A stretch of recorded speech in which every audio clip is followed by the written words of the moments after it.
નમસ્કાર મિત્રો, શું તમારી સાથે એવું બને છે કે સવારે ચા પીવો પછી જ તમને પેટ સાફ માટેનું પ્રેશર આવે?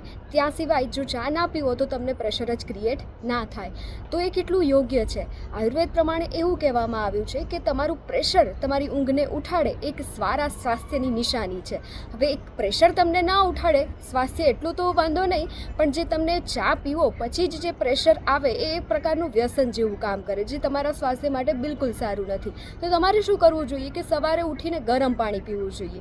જરૂરી નથી કે ઉનાળો છે તો ગરમ પાણી ના પીવાય. તમે ઊંઘ તો એસીમાં લો છો, પૂરી સારી હવામાં લો છો, તો તમે સવારે અચૂકથી 1 થી 2 ગ્લાસ જેટલું ગરમ પાણી પી શકો.